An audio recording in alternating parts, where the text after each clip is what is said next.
It's 9 a.m. and I'd like to call to order the teleconference meeting of the Government Affairs and Public Information Committee on Friday, October 22nd, 2021.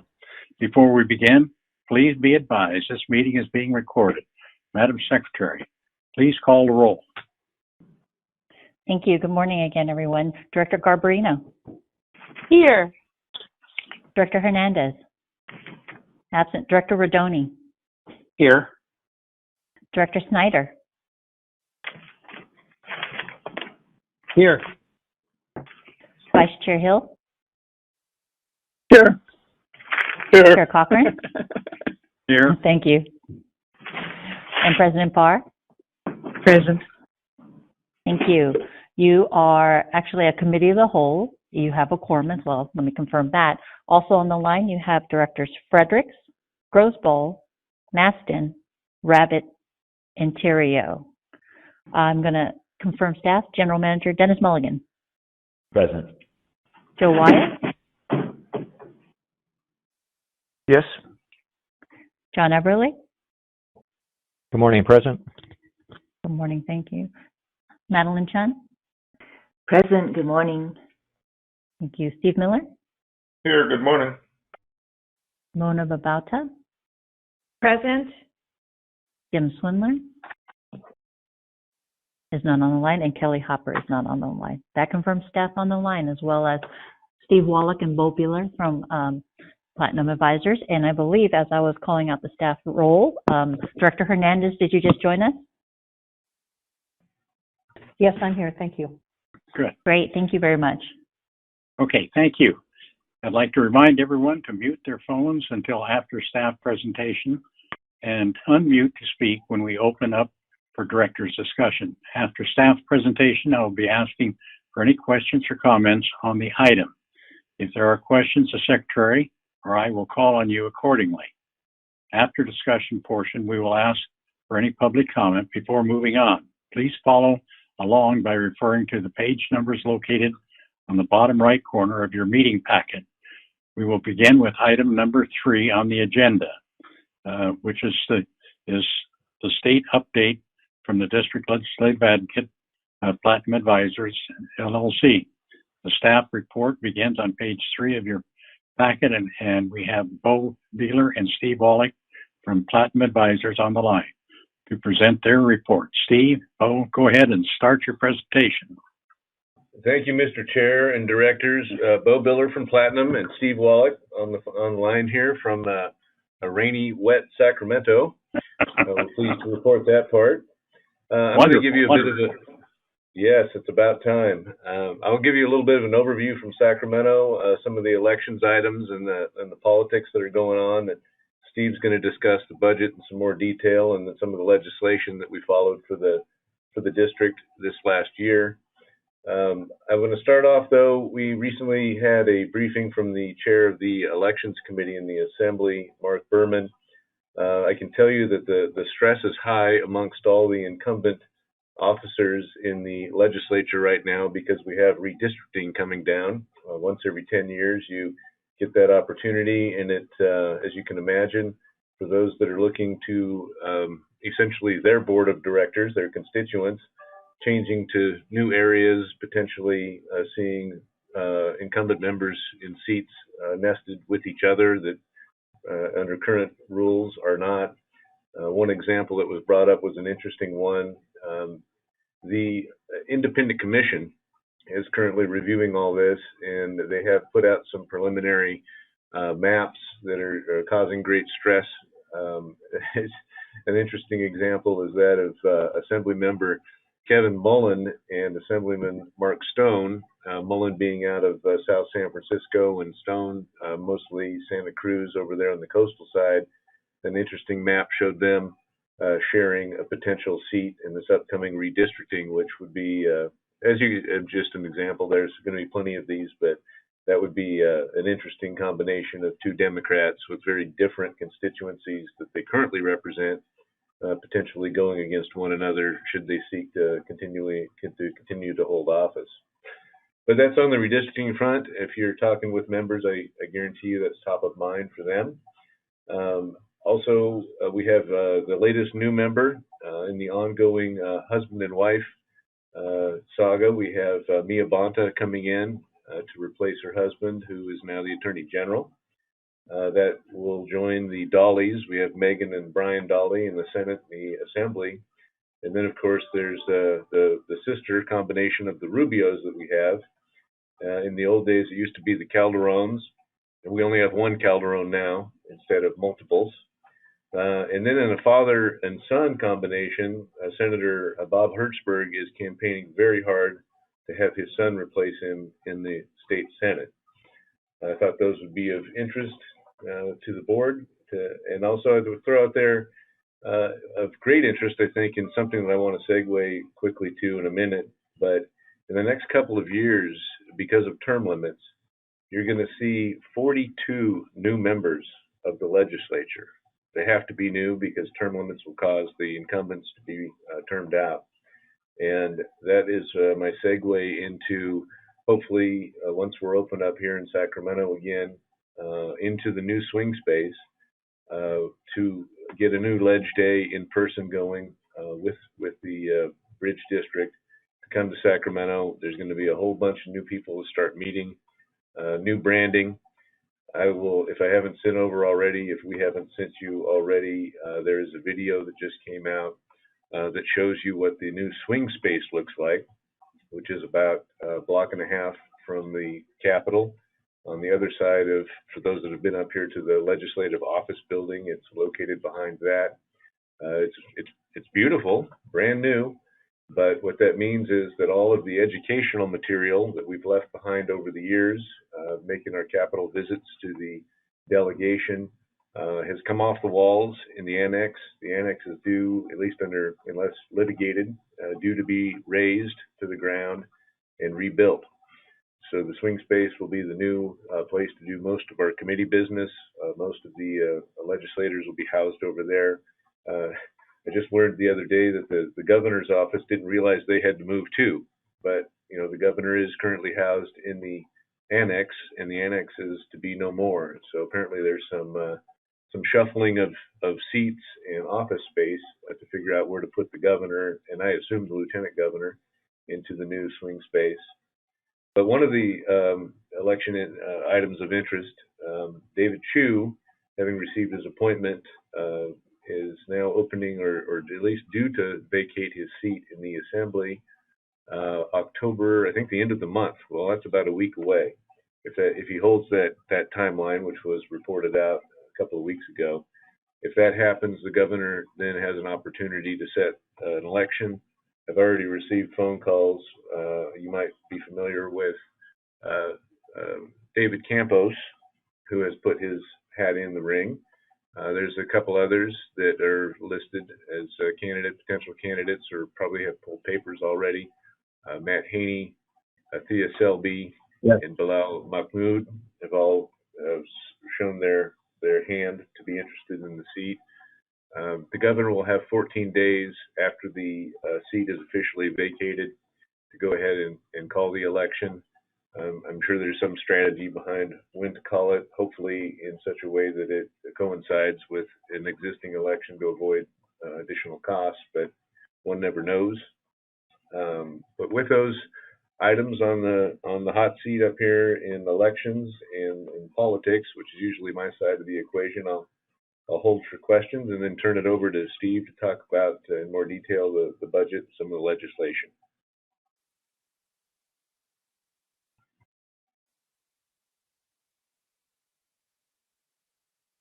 All right.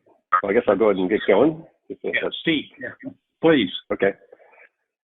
Yeah. So, I mean, this past year, there's been a lot of legislation, and I think a lot of successes for public transit. You know, even though the pandemic has still impacted transit operations, revenues, riderships, it was overall, I think, a successful year in a lot of the general transit type of legislation. You know, in particular, you know, the state budget included several pieces of kind of financial fiscal relief for transit operators by further extending the TDA requirements to hold harmless and penalty waivers for an additional year. They also allowed for the SD1, what they call state of good repair money, which is goes to transit operators on a formula basis, can continue to be used for operations, where before it had to be used for capital until 22-23. And they also made some significant kind of overhauls and changes to the TDA law and how, you do the reports to the states and how you calculate, cost of fare box recovery, cost of operations. That was also expanded to include such expenses as, public safety contracts, pension costs, ADA paratransit service, to name a few, which was overall successful change and very beneficial to transit operators. In addition, transit in the budget, was able to secure $70 million in cap and trade money for HVIP programs, a program. This is the rebates for when you buy zero emission vehicles. Transit operators are often missing out on those rebates because they're long procurement periods. This would create a separate program just for transit operators for this coming this fiscal year, and that should be adopted, I think, by the Air Resources Board in December. So things were good. I think the only shortfall with this year was the governor's budget proposed over about really $10 billion for various transportation programs, including $1 billion for the Transit Intercity Rail Capital Program and some other funds for some intercity bus and intercity rail funds. That money did not make it into the budget. They had it was in one of the budget appropriations bills, but because the agreement couldn't be reached on other funding items, particularly the high-speed rail appropriation of $4 billion in high-speed rail bonds, that money now reverts back to the general fund. But we do expect, actually, we know that negotiations will continue. The governor has mentioned that in several veto messages that he signed at the end to restart those negotiations.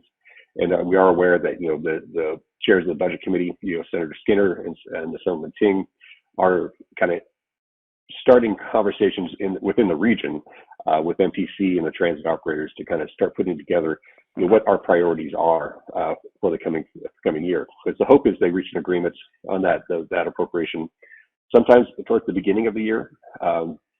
January may be optimistic, but maybe February timeframe to get that money appropriated and out. So that way, that money can be programmed in the current TIRSIP rounds. So with that, on top of that, with that money still sitting there, we're also looking at a fiscal outlook that's promising, but maybe not as large as this past year, but one that it could be significant. I mean, LAO assumes it's going to be, or projections could be as high as $25 billion. The governor has already kind of indicated in some interviews that it's also could be that high or maybe a little higher, which opens the possibility to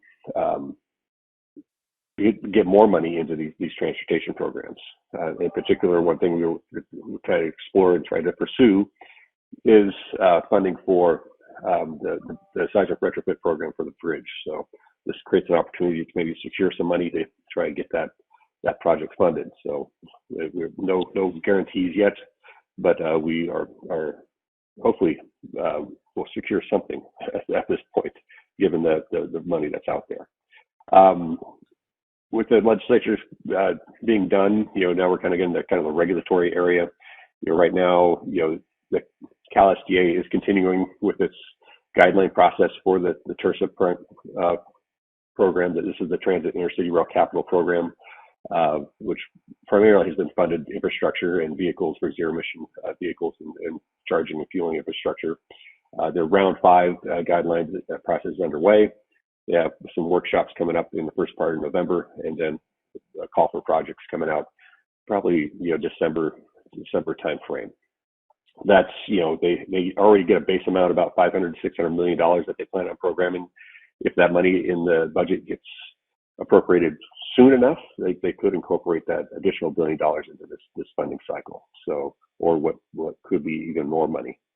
As far as like other legislation, one thing I wanted to follow up on with Bo's comments, with Assemblyman Chu now becoming the city attorney, it does leave some bills that we were kind of tracking closely that he authored kind of in limbo. That includes AB 629. This is a bill that kind of proposed to kind of create a coordination effort of transit service within the Bay Area and maybe a little more regional oversight of transit service. That bill will now need a new author and actually need to be reintroduced. So no word yet on who that might be, And then there's also AB 550, which we're kind of watching, which would allow for a kind of pilot program in certain cities for using cameras for speed enforcement in those areas to try to reduce bicycle and pedestrian fatalities. So with that, there's a lot of bills I put in the updates. I won't go through all these, that we kind of been watching this year. Ones that might come back, AB 455 is WIX. This is about trying to put a transit lane on the Bay Bridge, and it also trying to incorporate other improvements. Is still in the Senate, and so will likely be moving forward next year if it's not used for another purpose. Senator Mullen has AB 476. This is kind of create a pilot program to allow transit operators to establish, bus on shoulders to try and have buses kind of bypass some of the congestion in different areas of the state. It was also likely going to be moving forward. And then one bill that was signed this year is AB 917. This is expands on existing pilot programs that San Francisco and AC Transit currently have that use forward-facing cameras to videotape illegally parked vehicles in bus-only lanes and issue them parking tickets in order to keep those lanes free-flowing and buses on time. One particular note, this bill would also expand that ability to not only be in bus-only lanes, but also to issue tickets for people parked in bus stops, which is a growing problem and prevents people from getting on and off the bus. So I don't want to go into the weeds too much on all these bills, but if you have any questions about these or other measures, please let me know. Okay, thank you, Steve. Before I ask for questions, you mentioned the high-speed rail monies. Now, is that you said if they didn't appropriate it, it goes back into general fund, and then what happens if they appropriate later? Well, that's what they're working on now. Basically, what they did is in the budget bill they put what they call budget bill language that basically says this appropriation is contingent on legislation being enacted that kind of specifies how the funds will be allocated. Since that did not happen, the money goes back to the general fund. It's still sitting there, so the money doesn't go away. And with the high-speed rail, that's not general fund money. That's high-speed rail bond money. It's about $4.2 billion. The other funds were general fund money. That's money for transit, for grade separation projects, a whole host of LA Olympics projects. That goes to the general fund, and that's I'm confident they'll reach an agreement on it. It's a question about how much it will be and what the format will be. There's concerns whether it's going to be a competitive program or earmarked for projects. All right. Okay, thank you very much, Steve. Now, are there any questions from the directors? Mr. Chair, Director Serio here. Yes, please. First a piece of information and then a question. Okay. Haney is definitely running for state assembly in District 17. It is actually a part of his Twitter bio now. Campos, of course, has served on the district board before, so we should have a good relation with him. I know the trades seem to have endorsed Haney, so that provides us an avenue to him if he happens to, and I think those are probably the two leading candidates there. I noted one bill in the list of bills, a list of two-year bills, that seems potentially interesting and problematic, and that's AB 984, Vehicle Identification and Registration Alternative Devices. I can imagine all kinds of complications for the district in having tolls rely solely on alternative devices in some instances. And so I think that's one to keep an eye on. Yeah, and that's why we do have it on the list to watch this. Yeah. Originally, there was discussions. I intent was to have like these kind of digital license plates, and so making sure that they're on and visible when they go through toll facilities is something that's been discussed. To making sure that the CHP or other law enforcement can identify the vehicle when needed. So it's one we've been watching closely. But this also would allow for maybe your license, instead of having a driver's license, you could have it digitally on your phone. Would also expand into that area as well. Good. Any other members have questions? This is for just a Senator, local three. detail question. Okay, go ahead. Let me. Me, Bird? Okay, just a question on what Michael commented on AB 984, alternate devices. What are alternate devices? Is that some of the throttle-powered bicycles or something like that can go more than 20 miles an hour? Is that what it is? No, just this vehicle, like applications like your driver's license. I mean, the registration tabs. I mean, could be an alternative form, like an electronic form, instead of having them stickers or a actual license plate. It could, yeah. Thanks for that clarification. Okay. Any other board members have questions? Chris Snyder. Oh, Chris, go ahead. Yeah, no, just a comment and just appreciate the information, and I think a lot of the political analysis is similar to what I've seen and been involved on the ground with Bonta and the dollies and everything, and we have I have a good relationship with those folks. The 80-17 race, it's true the trades have come in, and a lot of other folks in labor have weighed in on behalf of Hain. It seems like Campos and Hain are the two top candidates, at this point. But the latest I heard on that was that if probably the governor would probably set it February 15th, because that's when San Francisco's just certified their recall of their board members, and to save the city money, it might make sense, is what all the folks in San Francisco are telling me. But kind of an interesting scenario dynamic, and always something happening in politics, and it's good to keep the pulse on it to make sure we're in a good position to be able to have a good relationship, and appreciate you guys keeping an eye on it. Yeah. One thing also keep in mind on that race is, folks are going to have to run in both the special election and the regular election. Right. Because they're going to be running in two campaigns at once. Yeah, and then it's so weird because they're gonna, say February. Say they do February, April is the special, and then they run again in June, and then in November. So that seat, they're going to be running 4 times next year just for that one seat, which is crazy. Yeah. Well, okay. Any other comments or questions by the directors? If not, Madam Secretary. No one else has a question. Trooper. Yeah, in reference to AB 629, we received yesterday a very good presentation on our fare sharing system in through the MTC in the Bay Area, in our participation in it.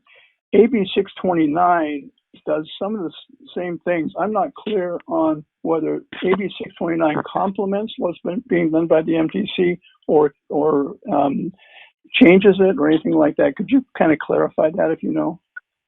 Well, right now, the way the bill's crafted, it's hopefully it will be a complementary to what MTC already has underway. I mean, there's the task force that was formed that kind of looks into this. They provide better coordination. I think the concern is what the legislation was, efforts like by groups like Seamless Bay Area want to create like a regional kind of transit entity at the top that would be in control of transit service and fares, which would cause problems with operators.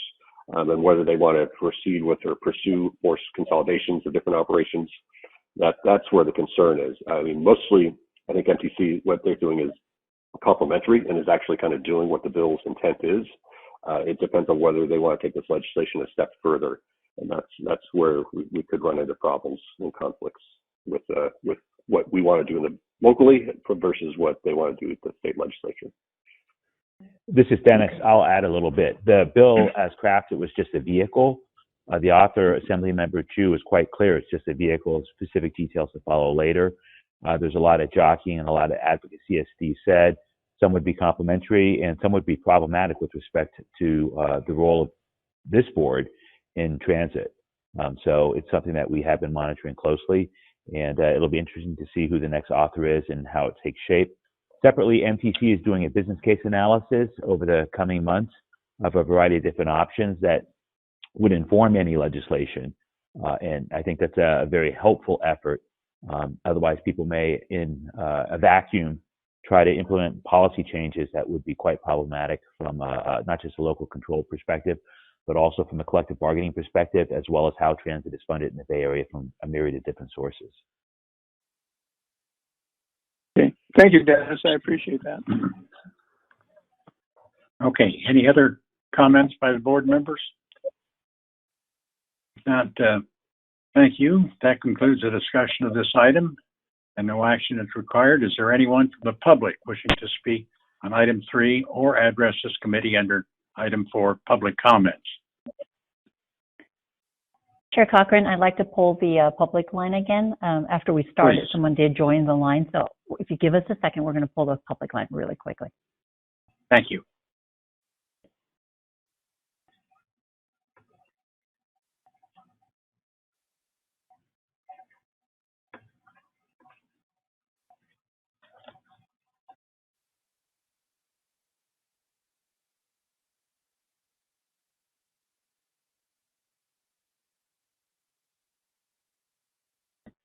Thank you for your indulgence. We have no speakers for this item or under public comment. Okay, great. Thank you. That takes us to the end of our agenda. May I have a motion to adjourn this meeting? So moved. So moved. And do I have a second? I'll second the spurt. Okay. If there are no objections, this concludes the meeting of the Government Affairs and Public Information Committee. The time is 9:27.